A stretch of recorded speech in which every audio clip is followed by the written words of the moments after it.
کہ یہ دنیا کیا ہے، دنیا کی حقیقت کیا ہے؟ یہ دنیا حقیقت تو ہے نہیں۔ حضرت علی رضی اللہ تعالیٰ کو فرمانے کہ دنیا کے سارے لوگ سوئے ہوئے ہیں، جب مریں گے تو آنکھ کھلے گی۔ ہماری آنکھ تب کھلے گی جب ہم اس دنیا سے چلے جائیں گے، ہم مر جائیں گے۔ تو یہ دنیا ایک دھوکہ ہے، ہمیشہ کے لیے ہم رہنے کے لیے نہیں آئے۔ تو اس لیے میں اور آپ اس بات کو سمجھیں کہ ہم مسافر ہیں، چند دن کے لیے آئے ہیں، تھوڑے وقت کے لیے آئے ہیں، موت ہمارے ساتھ ہے، مر جانا مقدر ہے۔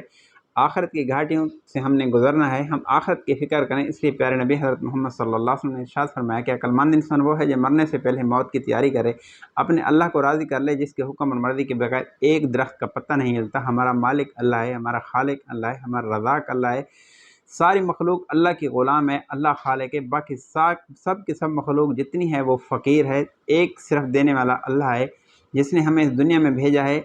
اللہ تعالیٰ نے قرآن پاک میں ارشاد فرمایا کہ جب تم لوٹ کر آؤ تو کامیاب ہو کر آؤ تاکہ میں آپ کو جنت عطا فرماؤں۔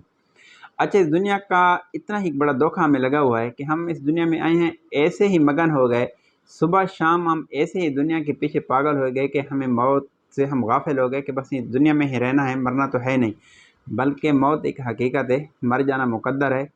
تو اس لیے میں اور آپ مرنے سے پہلے موت کی تیاری کر لیں۔ اس دنیا میں رہتے ہوئے ہر بندہ کہتا ہے کہ میں بڑی چیز ہوں، ہر بندہ اکڑ کر چلتا ہے کہ میرا گھر، میرا بنگلہ، میری گاڑی، میں بہت بڑی چیز ہوں، میں فلاں ہوں فلاں ہوں۔ خدا کی قسم، جب موت کا جھٹکا لگتا ہے نا اور انسان کی روح نکل جاتی ہے تو جسم گھر میں پڑا ہوتا ہے، نام پہلے مٹ جاتا ہے۔ سب سے پہلے مرنے کے بعد سب سے پہلے جو ہے نا انسان کے نام پر ضرب لگتی ہے، چاہے وہ کتنا بڑا نواب کیوں نہ ہو، کتنا خان کیوں نہ ہو، وزیر اعظم بادشاہ کیوں نہ ہو، M N A M P A کیوں نہ ہو۔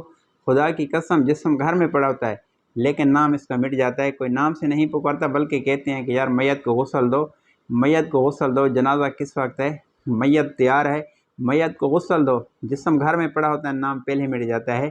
اور پھر یہ دنیا کے انسان مجبوری ہو جاتے ہیں اپنے اٹھا کر، کندھوں پہ اپنے ہی اٹھاتے ہیں، جنازہ پڑھتے ہیں اور پھر دفن کرتے ہیں، اور وہ اپنے ہی ہوتے ہیں جو ہاتھوں سے مٹی قبر کے اوپر ڈالتے ہیں، اور حتیٰ کہ جو مٹی والے ہاتھ ہوتے ہیں وہ بھی قبر کے اوپر جھاڑتے ہیں۔ یہ دنیا کی حقیقت ہے۔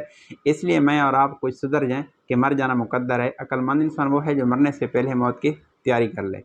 پیغام اور ویڈیو میری اچھی لگے تو بھائی کے چینل کو سبسکرائب کرنا۔ آپ کی محبتوں کا شکریہ۔ اللہ حافظ۔